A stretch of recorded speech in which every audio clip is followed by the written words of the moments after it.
అధికారం ఎవరిదైనా మా దగ్గరికి రావాల్సిందే. ఎవరిది?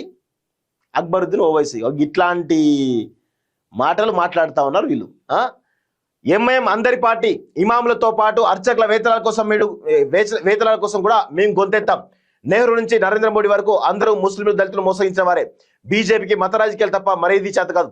కరీంనగర్ లో ఎంఐఎం నేత అక్బరుద్దీన్ ఓవైసీ అంటూ చెప్పిండు. సో ఎంఐఎంకి ఏం చేత అవుతుంది?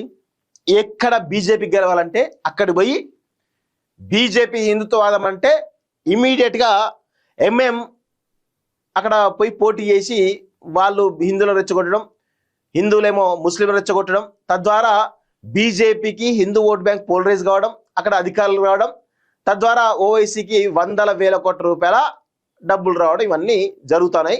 సో ఇది అందరికి కూడా అర్థమైపోయింది. బీజేపీకి బి టీం ఎంఐఎం అనేది ప్రతి ఒక్కరికి కూడా తెలిసిపోయింది. సో నరేంద్ర మోడీ చేతిలో ఒక బొమ్మవు, ఒక పావు ఓవైసీ అనేది చాలా స్పష్టంగా అర్థమైపోయింది. సో ఇప్పుడు కాంగ్రెస్ పార్టీ ఇక్కడ కరీంనగర్లో మేయర్ పీఠం కొట్టాలన్నా, నిజామాబాద్లో మేయర్ పీఠం కొట్టాలన్నా కానీ ఈరోజు ఎంఐఎం ప్రధాన పాత్ర అయిపోయింది. కరీంనగర్లో పోయి అక్కడ ఇంకొంత కరీంనగర్ పోతుందంటేనే విషయం ఏంది?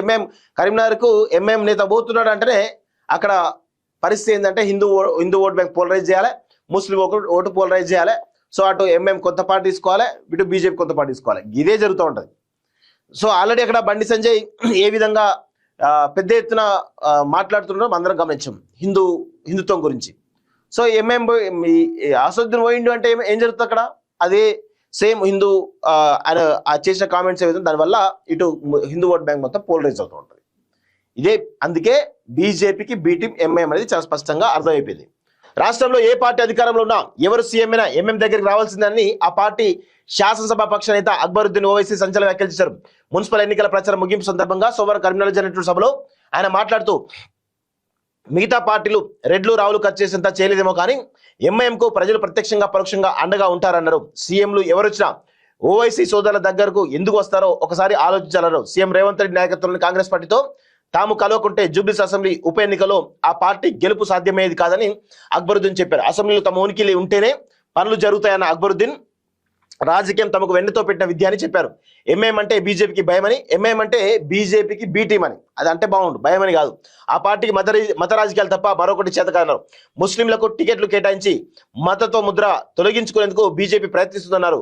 నెహ్రూ నుంచి మోడీ వరకు ముస్లింలు దళితులు మోసం చేశారన్న అక్బరుద్దీన్ ప్రజలు మోసగించడంలో మోడీ బడేబాయ్, రేవంత్ చోటేబాయ్ అని అభివర్ణించారు. ఎంఐఎం దయాదాక్షలతో గెలుపొందిన గంగుల ఈనాడు అదే ఎంఐఎంను విమర్శించడం ఆయన విజ్ఞతకే వదిలిస్తున్నారని చెప్పారు.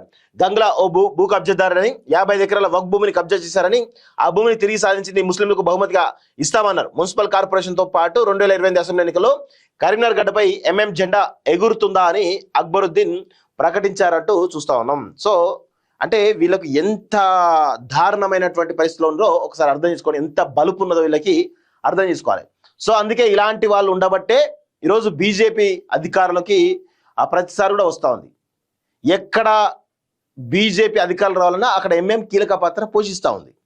బీజేపీకి బి టీం ఎంఐఎం అనేది చాలా స్పష్టంగా తెలిపింది. ఇప్పుడు కరీంనగర్లో కూడా మేయర్ పీఠాన్ని బీజేపీ కైవసం చేసుకోవడానికి పోయిండే తప్ప ఎంఐఎంకు సీట్లు గెలిపిద్దానికి పోలేగినాయి.